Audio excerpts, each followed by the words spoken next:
उस सुबह सब कुछ बिल्कुल सामान्य होना चाहिए था। बस वही पुराना गलियारा, वही दीवारों पर पड़ती धूप की पतली लकीर, वही घर की चुप्पी जो कभी-कभी बहुत तेज लगती है। मेरे एक हाथ में फ़ोन था, दूसरे हाथ में एक कागज़, पुराना, हल्का सा पीला, किनारे मुड़े हुए। ऐसा कागज़ जो 20 साल बाद भी बचा रहे, तो या तो कोई उसे सँभाल कर रख रहा था या फिर कोई उससे डर रहा था। मैंने कागज़ खोलकर देखा। ऊपर एक अस्पताल की सील थी, तारीख थी, बेड नंबर था और नीचे 2 अलग-अलग बेबी आईडी नंबर, 2 नंबर जो एक ही बच्चे के नहीं होने चाहिए थे। फिर मेरी नज़र एक लाइन पर गई। बहुत हल्की स्याही में लिखा था, bed changed slash tag replaced. मेरे दिमाग ने पहले इसे मजाक समझने की कोशिश की, जैसे दिमाग खुद को बचाता है। लेकिन तभी फ़ोन काँप गया। एक कॉल, अननोन नंबर। मैंने बिना सोचे उठा लिया, क्योंकि कभी-कभी सबसे बड़ा सच वही होता है जो आप बिना तैयारी सुन लेते हैं। दूसरी तरफ एक औरत की आवाज़ आई, धीमी, एक संभली हुई, जैसे वो कई साल से इसी एक वाक्य को बोलने की प्रैक्टिस कर रही हो। माफ़ कीजिएगा, ऐसे कॉल कर रही हूँ, उसने कहा, लेकिन अगर आपके हाथ में वही रिकॉर्ड है, तो आप उसी घर में नहीं गए थे, जहाँ आप समझते हैं आप गए थे। मेरी सांस रुक गई। मैंने कागज़ की सील फिर से देखी। सब कुछ इतना ऑफिशियल था कि झूठ लग ही नहीं रहा था। फिर उसने वो वाक्य बोला जिसने मेरे अंदर की ज़मीन हिला दी। आप जन्म के समय बदल दिए गए थे। उस एक पल में मेरा सवाल सिर्फ मैं कहाँ से हूँ नहीं रहा। उस एक पल में ये सवाल बन गया, मेरे साथ ये किसने किया और क्यों? मैंने फ़ोन कान से हटाकर 1 सेकंड देखा, जैसे स्क्रीन कुछ जवाब दे देगी, पर स्क्रीन पर सिर्फ कॉल चल रही थी और मेरे हाथ में सिर्फ कागज़ था जो मेरे पूरे बचपन से ज़्यादा सच बोल रहा था। मैं घर के ड्राइंग रूम की तरफ देखती रही। वही लोग अंदर बैठे थे जिनको मैं 20 साल से माँ-बाप कहती आई थी। वही चेहरों के साथ मैंने त्योहार मनाए थे। वही हाथों से मैंने खाना खाया था। और अब मैं अचानक ये सोच रही थी, क्या मैं अपने ही घर में किसी और की कहानी जी रही हूँ? अगर आप अभी तक सुन रहे हैं, तो एक काम कीजिए, इस वीडियो को लाइक कर दीजिए, क्योंकि ये सिर्फ ड्रामा नहीं है। ये पहचान, सच और परिवार के नाम पर किए गए झूठ की कहानी है। और सबसे ज़रूरी बात, अगर आपके आसपास किसी के साथ ऐसा कुछ हो रहा हो, या तो ये कहानी आपको संकेत पहचानना सिखाएगी। अब आप समझिए, मैं कौन हूँ? मैं 20 साल की हूँ। मैं सुबह अलार्म से पहले उठ जाती हूँ। किसी मोटिवेशन की वजह से नहीं, बस इसलिए क्योंकि मेरे दिमाग को चैन आना नहीं आता। पहले मैं फ़ोन देखती हूँ, काम से कोई मिस्ड कॉल तो नहीं? फिर बैंक ऐप खोलती हूँ, जैसे पैसा नहीं, सांस चेक कर रही हूँ। फिर कपड़े पहनती हूँ, ऐसे कि दिन बिना सवाल के निकल जाए। मेरी दिनचर्या 3 शब्दों में है, जल्दी करो, संभालो, टिके रहो। मैं पार्ट टाइम काम करती हूँ, घर में मदद करती हूँ, और मेरे घर में इमरजेंसी का मतलब ये होता है कि मुझे तुरंत तैयार रहना है। माँ को सामान चाहिए, मैं। पापा का मूड खराब, मैं चुप। छोटे भाई बहन की ज़रूरत, मैं पुल। लोग मुझे अच्छी बच्ची कहते हैं, समझदार, घर संभालने वाली। लेकिन सच ये है, मैं बाहर से शांत हूँ, एक अंदर से बहुत थकी हुई। मैं लड़ती नहीं, मैं समझाती हूँ, मैं चिल्लाती नहीं, मैं निगल जाती हूँ। मैं चीज़ें नहीं तोड़ती, मैं खुद को छोटा करती जाती हूँ ताकि सबको जगह मिल जाए। मेरे घर में प्यार है, पर उस प्यार के नियम भी हैं, उसकी आवाज़ भी है, और उसके गवाह भी हैं। पापा बाहर बहुत सम्मानित, घर के अंदर सवालों से चिढ़ने वाले। उनके लिए घर एक कोर्ट है और फैसला हमेशा वही सुनाते हैं। माँ कभी बहुत सॉफ्ट, कभी बहुत डरावनी। वो प्रार्थना करती हैं, जल्दी रोती हैं, और कई बार बिना समझे त्याग को हथियार बना देती हैं। मेरे 2 छोटे भाई बहन मुझे बहुत प्यार करते हैं, और इसी प्यार में मान लेते हैं कि मैं हमेशा सब संभाल लूंगी। और समाज, पड़ोसी, रिश्तेदार, मोहल्ला, यहाँ लोग ठीक हो नहीं पूछते।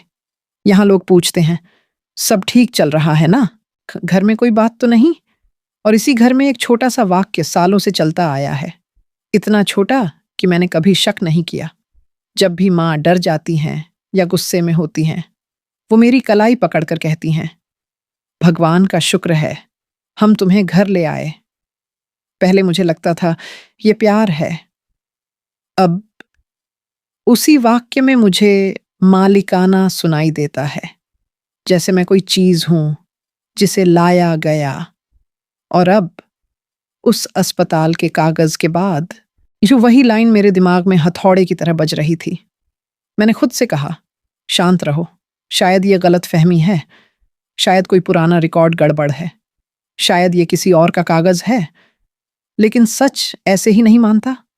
सच पहले संकेत देता है, फिर वही संकेत दोबारा देता है, फिर तीसरी बार ऐसा देता है कि आप अनदेखा नहीं कर पाते। मेरे साथ भी यही हुआ। कुछ दिन पहले मैं एक छोटे क्लिनिक गई थी। साधारण सा मेडिकल चेकअप, काम के लिए जरूरी था। वहां लैब वाला लड़का मेरा ब्लड सैंपल लेकर अंदर गया। थोड़ी देर बाद जब उसने मेरा नाम बुलाया, उसकी आवाज में वो सामान्यपन नहीं था। उसने रिपोर्ट देखी, फिर मुझे देखा, फिर फॉर्म पर इमरजेंसी कॉन्टैक्ट लाइन देखी। क्या आप पक्के हैं ये आपके माता पिता हैं? उसने पूछा। मैं हंस पड़ी। हाँ। क्यों? उसने रिपोर्ट मेरी तरफ बढ़ाई। आपका ब्लड ग्रुप बी पॉजिटिव है। मैंने कंधे उचका दिए। तो वो थोड़ा रुका। लेकिन आपने यहां लिखा है कि दोनों माता पिता ओ पॉजिटिव हैं। मैंने कहा, हाँ, मुझे तो यही बताया गया था। वो हंसा नहीं। उसने ऐसे समझाया जैसे किसी छोटे बच्चे के हाथ में कांच हो। देखिए, बहुत आसान भाषा में ब्लड ग्रुप ऐसे है जैसे दो तालों की चाबी। अगर दोनों चाबी ओ वाली हो तो बी वाला ताला खुलना बहुत मुश्किल होता है। मतलब आमतौर पर ऐसा नहीं होता। मेरे अंदर एक अजीब सी ठंडक चली गई। लेकिन मैंने तुरंत अपने दिमाग में बहाने जोड़ लिए। शायद लैब की गलती, शायद मेरे माँ बाप का ग्रुप अलग हो, शायद वो बस डराने के लिए बोल रहा हो। मैंने रिपोर्ट जेब में रखी और बाहर आ गई। घर पहुंचकर मैंने इसे मजाक की तरह पूछा, माँ, मेरा ब्लड ग्रुप क्या है? माँ चूल्हे के सामने थी। चम्मच चल रहा था। फिर अचानक चम्मच की आवाज रुक गई। बस 1 सेकंड। लेकिन उस 1 सेकंड में मेरी रीढ़ सीधी हो गई।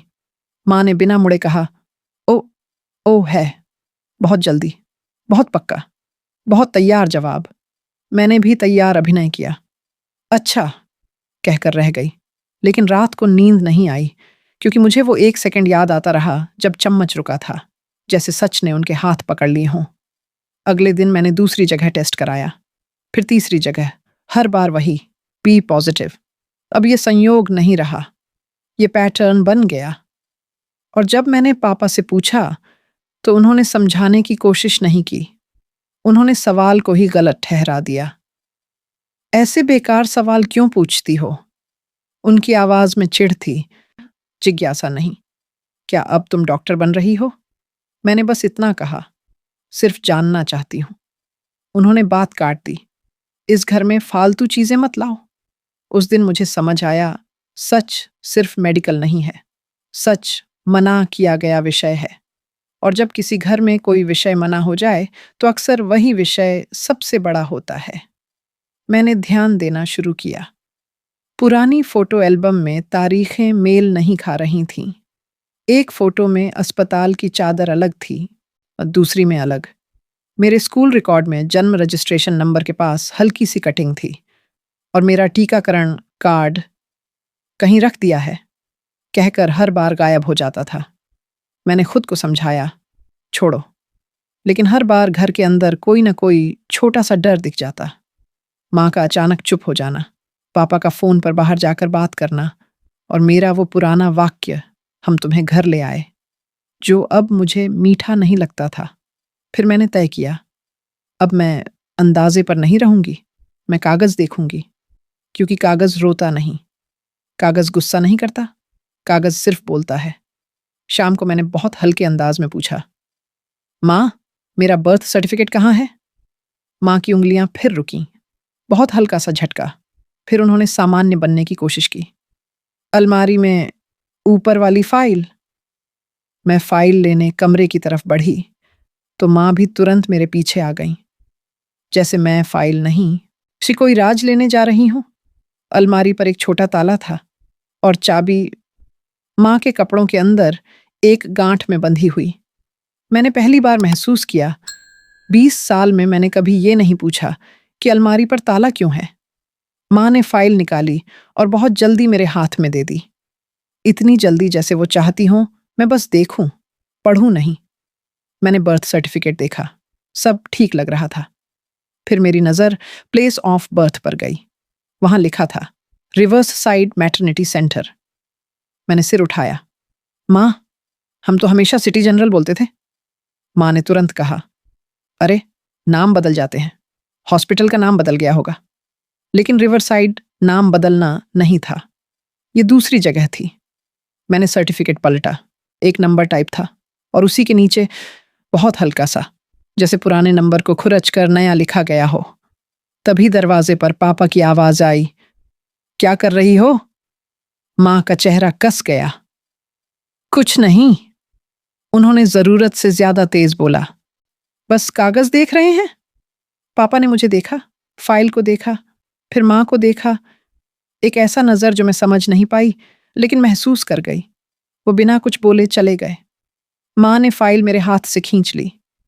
बस, हो गया, इतना देखना काफी है। मैंने बहस नहीं की, मैंने खुद को रोक लिया, क्योंकि उस वक्त मुझे युद्ध नहीं चाहिए था, मुझे सच चाहिए था।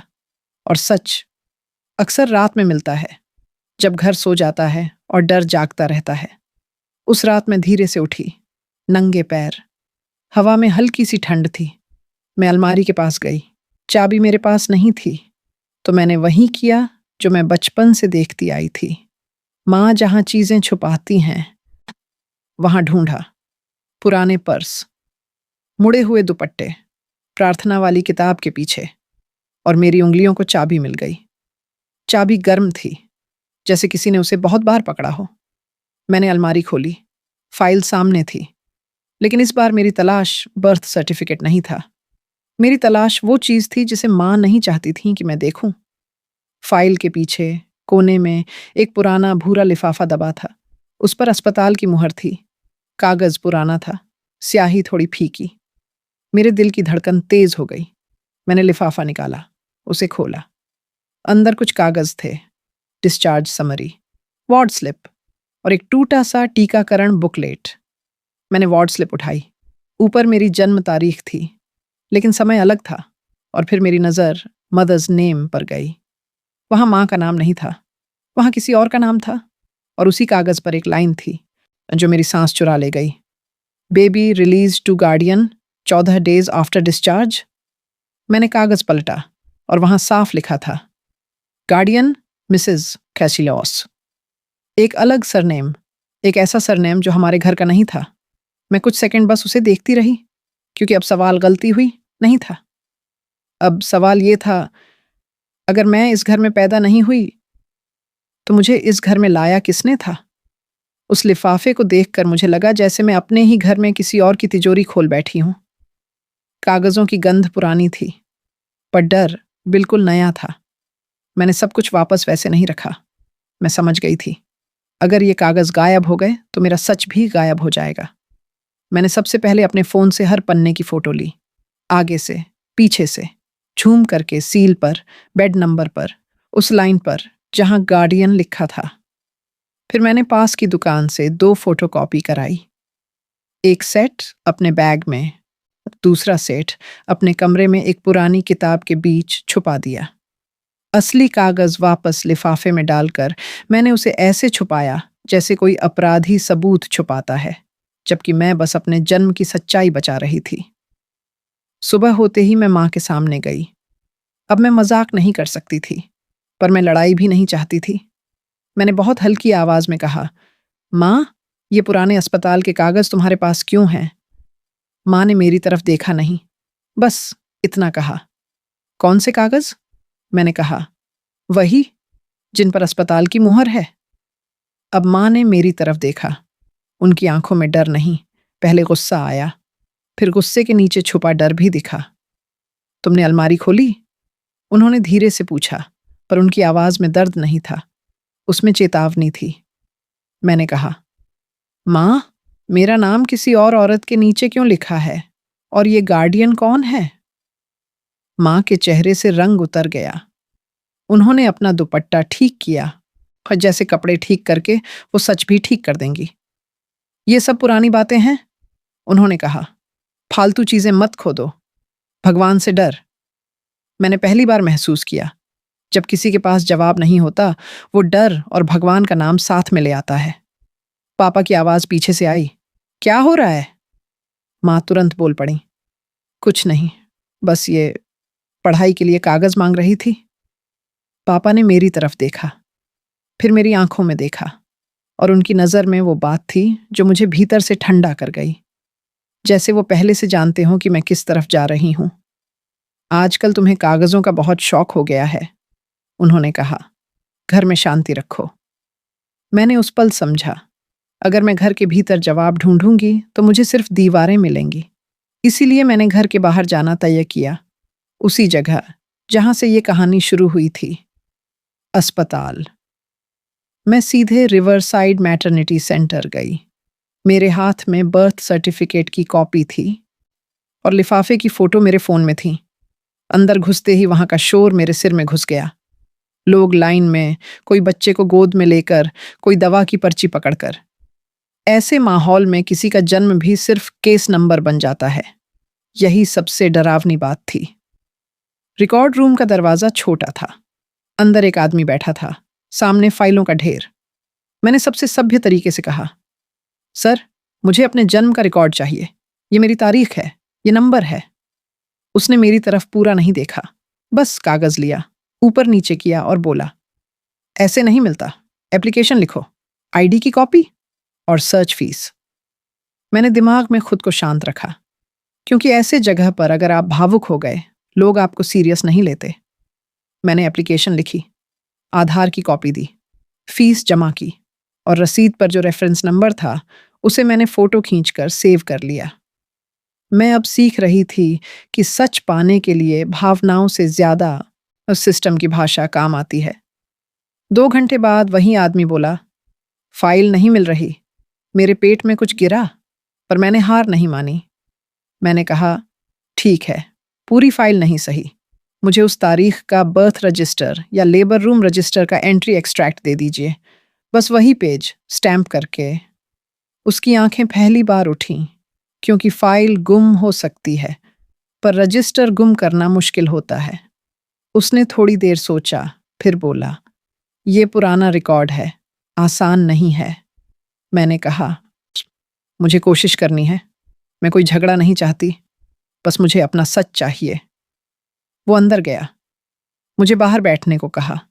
मैं बेंच पर बैठी रही, घड़ी की सुई चलती रही, फोन की बैटरी गिरती रही, और मेरा दिल हर बार तेज होता रहा जब कोई अंदर से बाहर निकलता। करीब 1 घंटे बाद उसने मुझे बुलाया। उसने एक पेज दिया, फोटोकॉपी, ऊपर स्टैम्प, नीचे साइन। ट्रू कॉपी लिखा था। मैंने पेज पर सीधे वही जगह देखी जहां मेरा नाम होना चाहिए था। तारीख वही थी, समय थोड़ा अलग था, बेड नंबर था, और फिर मदर्ज नेम की लाइन। वहां वही नाम था जो मेरे घर के कागजों में था, वही अजनबी नाम, और उसके पास एक बेबी टैग नंबर। फिर उसी पेज पर थोड़ा नीचे उसी रात की दूसरी एंट्री थी, और उसके आगे पेंसिल से कुछ काट कर लिखा था, जैसे किसी ने जल्दबाजी में ठीक किया हो। मार्जिन में एक छोटी लाइन थी, पुरानी लिखावट में, बहुत छोटा, उस पर बहुत भारी, tag swept slash bed moved. मेरे हाथ कांपने लगे।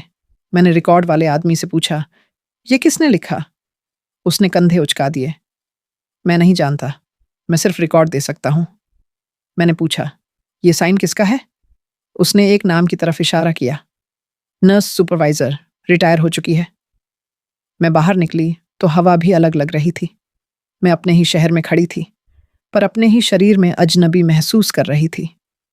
उस पेज ने मुझे कुछ साबित नहीं किया था कि मैं किसकी हूं, पर उसने ये साबित कर दिया था कि मेरे घर की कहानी अधूरी है। मैं सीधे एचआर काउंटर गई। मुझे उस सुपरवाइजर का कांटेक्ट चाहिए, मैंने कहा। वहां बैठी महिला ने बिना भाव के कहा, प्राइवेसी है, हम नहीं दे सकते। मैंने बहस नहीं की। मैं बाहर आई। फिर मैंने वो किया जो असली जिंदगी में लोग करते हैं। मैंने सिक्योरिटी गार्ड से पूछा। उसने सिर हिलाया। नाम सुना है? मैंने कैंटीन वाले से पूछा। उसने कहा, फार्मेसी वाली आंटी से पूछो, वो पुराने स्टाफ को जानती है। मैं फार्मेसी गई। वहां एक उम्रदराज औरत बैठी थी जो लोगों को दवा देने के साथ साथ बातें भी तौलती थी। मैंने बस नाम लिया। उसकी आंखें थोड़ी सिकुड़ी। क्यों चाहिए? मैंने कहा, मेरा रिकॉर्ड। वो कुछ पल चुप रही, फिर बोली, ऐसे सवाल मत पूछो बेटा, कई लोग नाराज होते हैं। मैंने कहा, मुझे बस सच चाहिए। उसने मेरी तरफ देखा, जैसे वो तय कर रही हो कि मैं सच संभाल पाऊंगी या नहीं। फिर उसने धीरे से एक पता बताया। उधर रहती है, पर सीधे मत जाना, सम्मान से बात करना। मैं उस पते पर गई। छोटा सा घर, बाहर तुलसी का पौधा, दरवाजा आधा खुला। मैंने दस्तक दी। कुछ सेकंड बाद एक बूढ़ी औरत ने दरवाजा खोला। उसकी आंखें तेज थीं, पर उसमें थकान थी। मैंने कहा, मैं आपका समय नहीं खराब करूंगी, मैं बस कुछ दिखाना चाहती हूं। मैंने उसे रजिस्टर की कॉपी दिखाई। उसके चेहरे पर कुछ बदल गया, जैसे वो एक साथ कई साल पीछे चली गई हो। उसने कहा, ये रात। मैंने कहा, क्या हुआ था उस रात? उसने एक लंबी सांस ली, फिर धीरे से बोली, भीड़ थी, स्टाफ कम था, लोग चिल्ला रहे थे, और कुछ लोग वहां थे जो होने नहीं चाहिए थे। मेरे कान खड़े हो गए। कौन?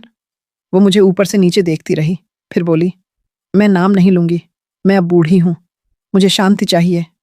मैंने कहा, मैं लड़ाई नहीं चाहती, मैं सिर्फ जानना चाहती हूं कि क्या मैं गलत घर में गई। उसकी आंखें नम हो गईं। बेटा, उसने कहा, तुम्हें अगर सच चाहिए तो सिर्फ कागज नहीं, डीएनए। उस एक शब्द ने कहानी को आसान भी किया और डरावना भी, क्योंकि डीएनए झूठ नहीं बोलता, पर डीएनए घरों को तोड़ भी देता है। घर लौटते समय मुझे लगा जैसे मेरा बैग भारी नहीं, मेरी छाती भारी है। मैंने तय कर लिया था कि मैं टेस्ट कराऊंगी, पर फिर दिमाग में दूसरी सच्चाई आई। टेस्ट के लिए किसी माँ या बाप का सैंपल चाहिए, और मेरे घर में कोई सैंपल नहीं देगा। मेरे घर में सवालों का जवाब भी नहीं मिलता, सैंपल कैसे मिलेगा? मैंने फिर भी कोशिश की। रात के खाने के बाद जब सब बैठ गए, मैंने कहा, मैं डीएनए टेस्ट कराना चाहती हूँ। पापा ने प्लेट रखी। ये कौन सी नई फिल्म चल रही है तुम्हारे दिमाग में? मैंने कहा, यह फिल्म नहीं है, ये मेरा जीवन है। माँ ने धीरे से कहा, लोग क्या कहेंगे? पापा का चेहरा सख्त हो गया। इस घर में कोई टेस्ट नहीं होगा, मैं मना करता हूं।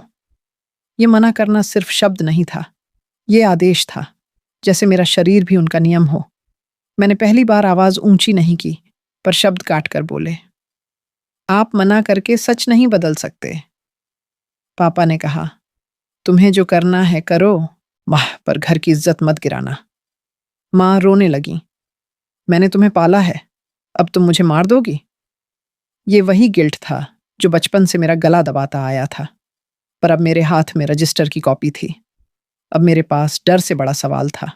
मैंने कहा, माँ, मैं आपको मार नहीं रही, मैं अपने आप को बचा रही हूं। अगले 2 दिन घर में कोई खुलकर बात नहीं करता, बस नजरें चलती रहीं। मेरा छोटा भाई बहन मुझे ऐसे देखते जैसे मैं वही हूं, पर फिर भी नहीं। मोहल्ले में भी बातें शुरू हो गईं। कोई कहता, अस्पताल के चक्कर क्यों?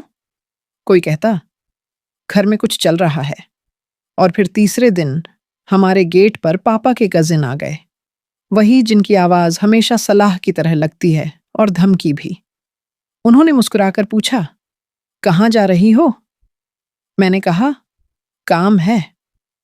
वो थोड़ा पास आए, आवाज धीमी कर ली, ये अस्पताल वाली बातें बंद कर दो, कुछ दरवाजे खोलोगी तो हाथ कट जाएगा, समझी? मेरे अंदर कुछ ठंडा हो गया। आपको कैसे पता?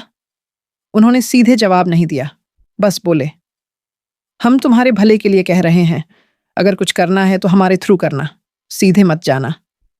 उस पल मुझे समझ आया, ये मदद नहीं है, ये कंट्रोल है। गेटकीपर वही होता है जो आपके रास्ते पर खड़ा होकर कहे, सच चाहिए तो मेरे मुताबिक। मैंने उसी रात तय किया, मैं किसी के थ्रू नहीं जाऊंगी, मैं अपना रास्ता खुद बनाऊंगी, और अगर मेरे पापा सैंपल नहीं देंगे तो मैं सबसे पहले माँ को साथ लाऊंगी, क्योंकि माँ के चेहरे पर डर था पर पूरी सख्ती नहीं थी। सुबह मैंने माँ से अकेले में बात की। माँ, मैंने कहा, अगर मैं आपकी बेटी हूं तो टेस्ट से क्या डर?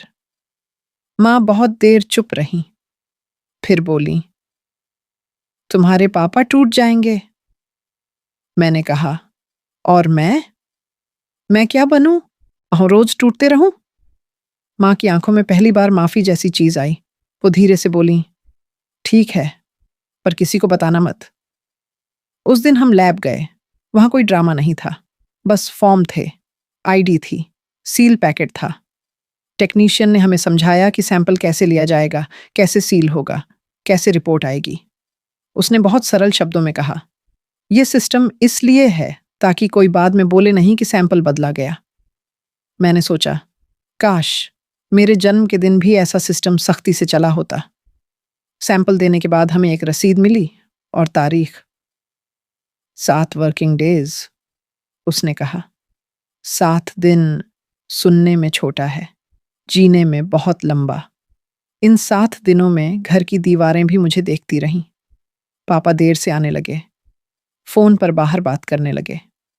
माँ कभी खाना ज्यादा बना देती, शिंग कभी चुप बैठी रहती, जैसे वो मेरे चेहरे को याद कर रही हों और साथ ही डर रही हों कि ये चेहरा अब उनका नहीं रहेगा। मैं हर सुबह ईमेल चेक करती, हर रात सोचती कि रिपोर्ट में क्या होगा, और सबसे बड़ा डर ये नहीं था कि सच क्या निकलेगा।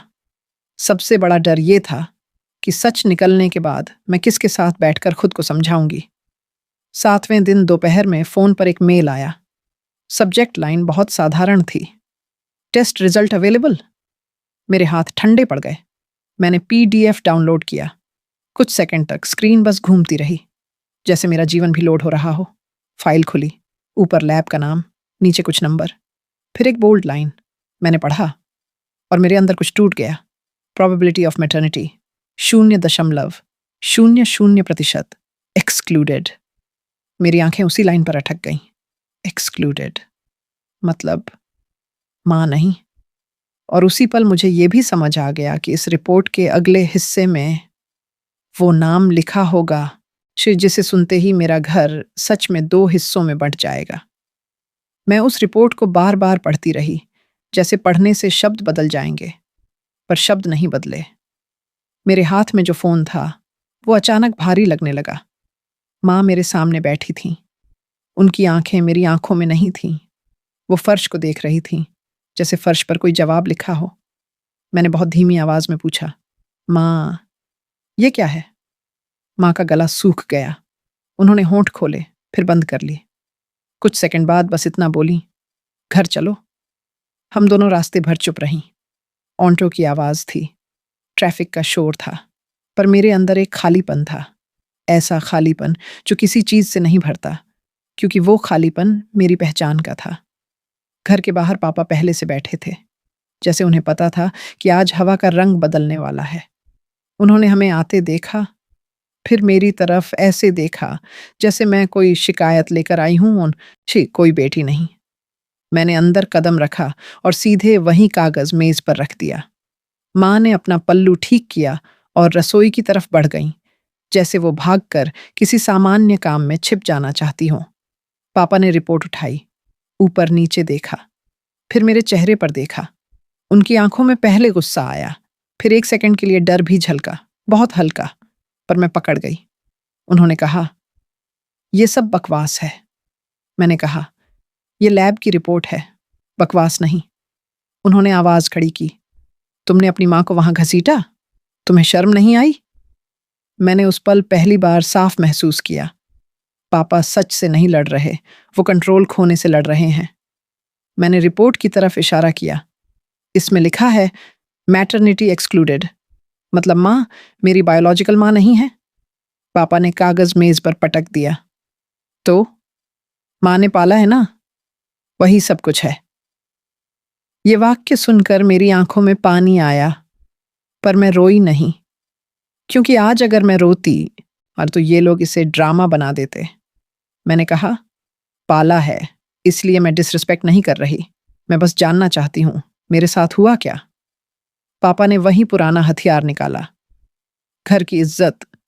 मैंने धीरे से कहा, इज्जत सच से बनती है, झूठ से नहीं। मेरी आवाज शांत थी, पर मेरे अंदर कुछ स्थिर हो चुका था। जो लड़की हर बात निगल जाती थी, वो अब अपने आप को निगलने से थक चुकी थी। मैंने माँ की तरफ देखा। माँ, आपको पता था? माँ ने रसोई से जवाब दिया ही नहीं। बस थाली की आवाज आई, जैसे वो खुद को आवाज से बचा रही हो।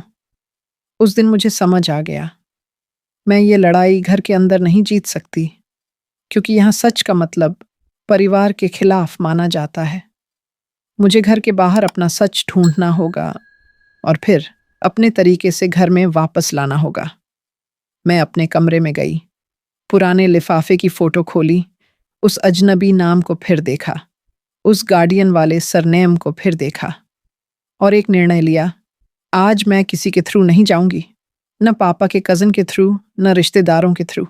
मैं खुद जाऊंगी। अगले दिन मैं उसी मार्केट स्टैंड पर गई जिसके बारे में दुकानदार ने बताया था। वहां बसें आती थीं, लोग उतरते थे, सबके हाथ में बोरे, बैग, सब्जी की टोकरियां। मैं किसी फिल्म की तरह इधर उधर नहीं देख रही थी। मैं बस एक नाम ढूंढ रही थी, एक चेहरा ढूंढ रही थी और एक ऐसा धागा जो मेरी कहानी को बांध दे। मैंने पहले बस इतना किया, उस सरनेम से पूछताछ। आप उस गांव से हैं? आपके यहाँ फलां नाम की कोई महिला? लोग पहले टालते हैं, फिर जिज्ञासा दिखाते हैं, फिर मदद करते हैं। किसी ने मुझे एक दुकान का नाम दिया, किसी ने कहा उधर सिलाई का काम करती है, किसी ने मुझे एक गली का रास्ता बताया। जब मैं उस गली में पहुंची तो मेरा दिल बहुत तेज था।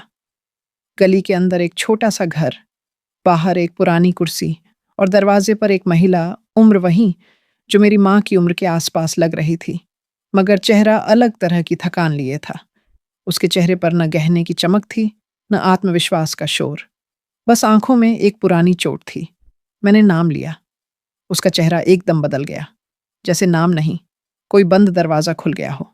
मैंने बहुत सावधानी से कहा, मैं गलत ना समझिएगा, मैं सिर्फ बात करना चाहती हूँ, मेरे पास कुछ रिकॉर्ड है।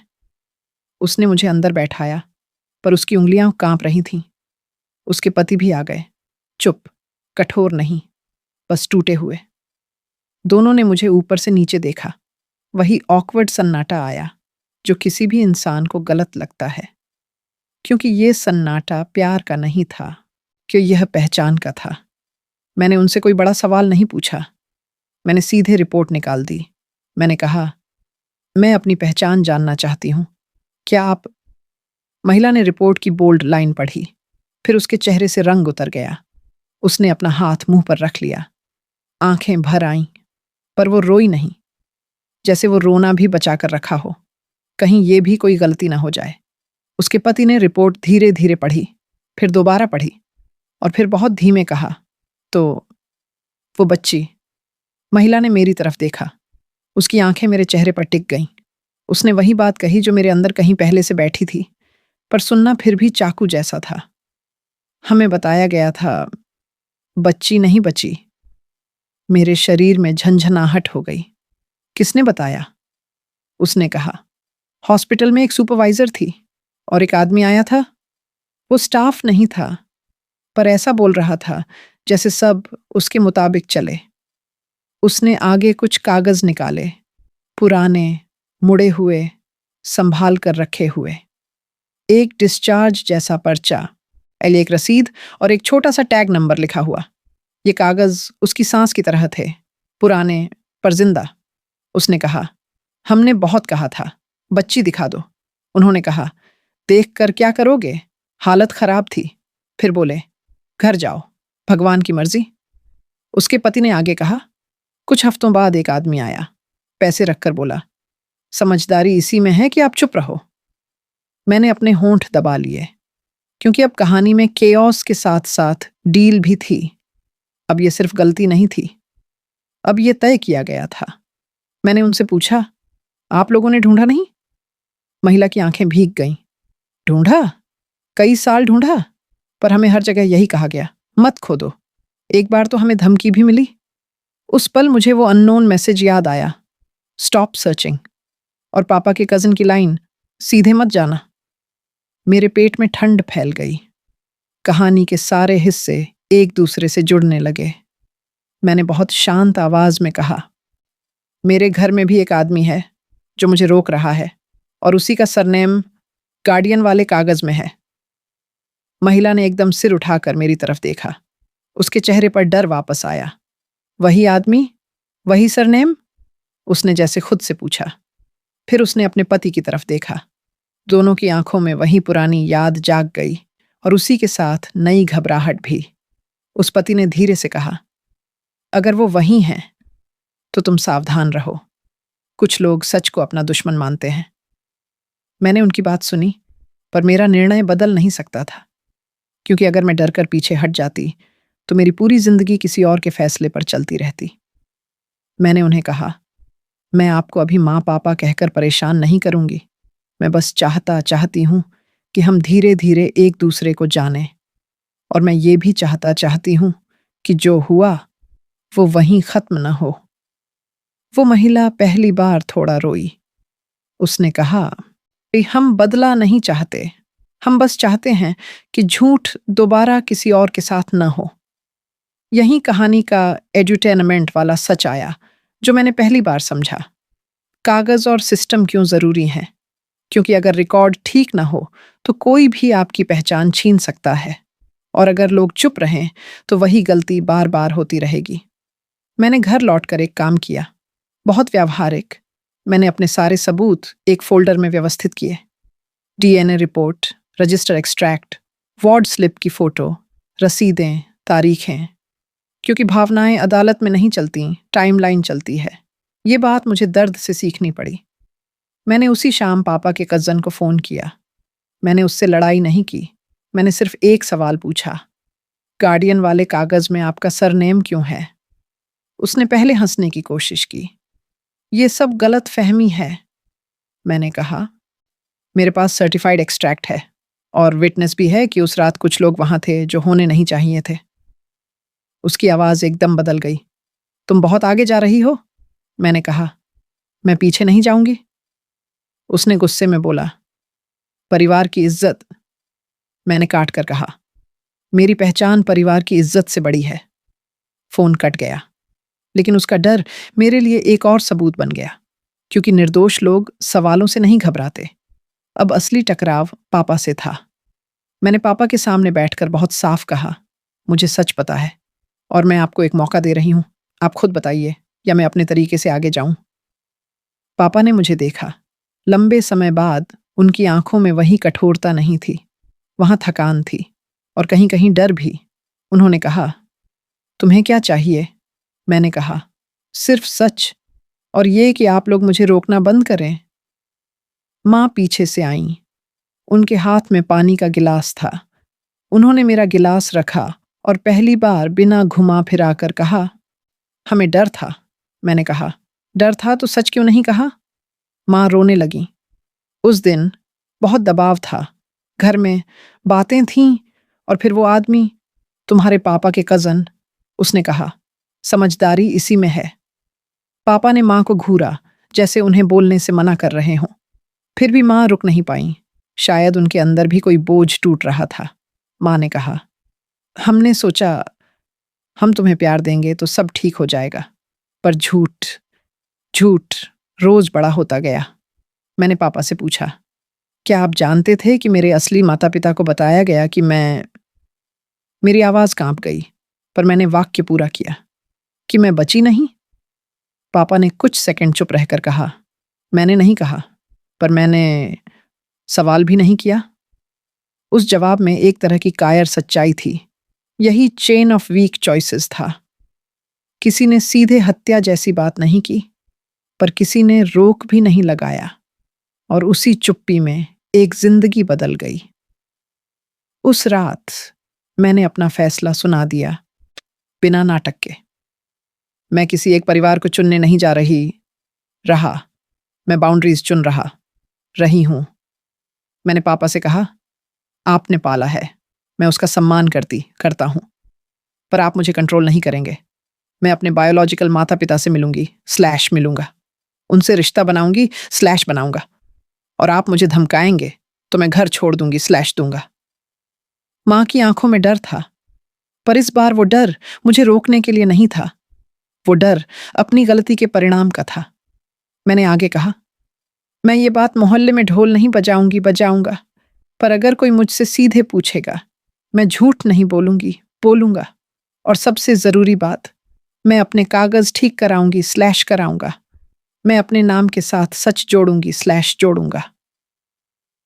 पापा ने पहली बार धीरे से पूछा, तुम हमें छोड़ दोगी?